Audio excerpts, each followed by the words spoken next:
gear, and a book that makes me want to buy more gear. So, I have a problem, and that problem is I have way too much gear. Now, there's nothing wrong with having lots of gear, unless you spend all your money on it, which I do, but I'm here today to tell you exactly what gear I actually use.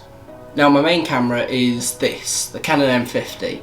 I can't hold it up for you because it's currently what I'm shooting this video on, but the Canon M50 I rig out with an EFM adapter and a 28 to 80mm lens.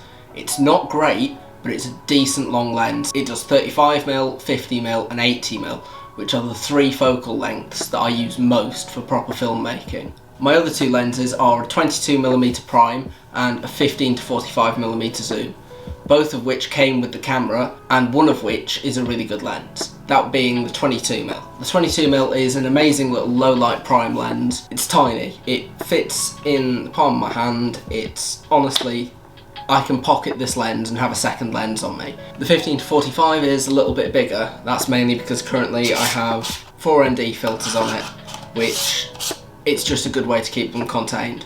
But normally it's not that huge, and it's what I carry around on the camera. It's pretty good considering it's just a kit lens, but still pretty small.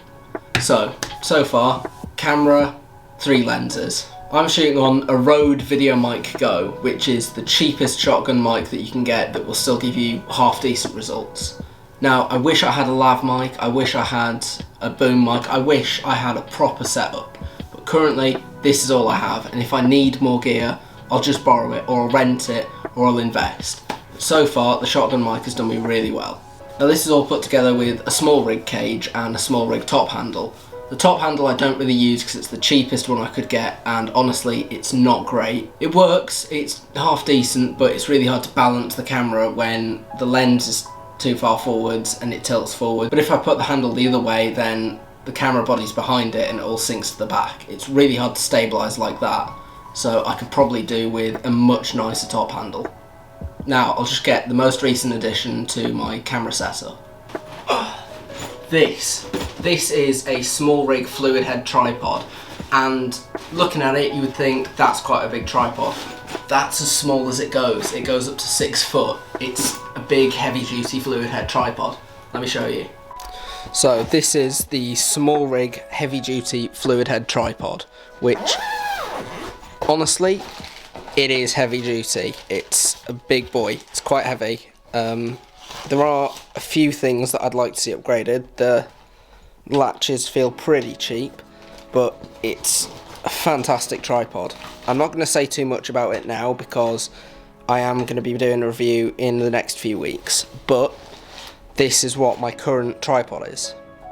Now, I used to use this, which is a generic Silvercrest tripod, which it's really cheap. I've actually repaired it here.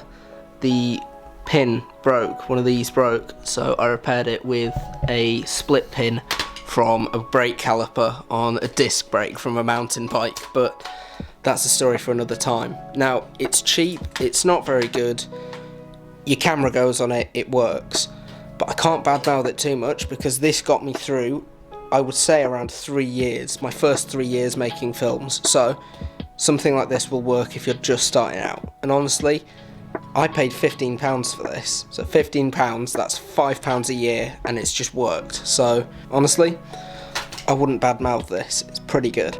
So it's a pretty good tripod, but a review is coming in a few weeks, so you can hang on for that. I am actually going to be using it on 2 short films in the next month, at least. So if you hang around for the review, I'll be able to tell you more in depth why I think it's amazing. I know it's amazing so far, I've seen reviews, I've used it, I love it, but I'll be able to tell you even more. Now, you might have seen a video I did a little while back with my Ronin RSC2. I always forget which number it is because there are so many now.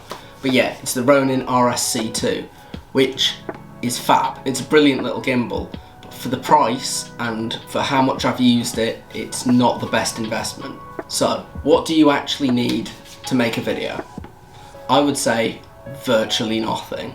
You need a camera, a lens, probably a zoom lens, maybe an 18 to 35 or something like that. It doesn't have to be an extremely nice lens, it doesn't have to be a prime, a kit lens will do. Glass keeps its value way better than anything else. Camera bodies change every few years, so investing in a good bit of glass is a great idea, but for starting out, you don't need anything more than a kit lens. A shotgun mic is a really good addition if you're going to be filming yourself and other people and going out and about, which honestly is what most people do. Now, a lav mic is really good, but it's not essential. As long as you have semi-decent audio that people can hear and isn't too annoying, so no overly loud gain, no too quiet, no static in the background. Anything like that will put your viewers off. So a decent shotgun mic is what you really need. And again, a good set of sticks, a nice tripod. It doesn't have to be anything like my fluid head tripod. You can start off on a cheap folding photography tripod, but just something to put your camera on is essential. Now, you'll see a load of hype over these. These are Joby GorillaPod tripods, and the idea is that you bend the legs and you can hold them. They work like that. They work put on a table. They've got adjustable heads. They're really, really good if you're vlogging with a really light setup. I actually broke this. I cracked one of the little ball bits. It's cracked. Or the holder is, so it's really loose, which makes it virtually useless as anything other than a handle. Now, the way that happened was, I was on a beach, I was filming with my mate John, who you will have seen. I put my camera rigged up with a plate and everything on the tripod, and it was just too heavy and it slipped off a rock and it cracked the tripod, which honestly isn't the worst outcome. I could have cracked a lens, I could have cracked my screen, I could have damaged the camera, and I didn't. So thank you, Joby, for saving it, but honestly, unless you're going to be vlogging solely, I wouldn't bother. I would invest in a semi-decent tripod and learn to carry the camera by yourself. So, there's my gear. That's everything you need to start making videos.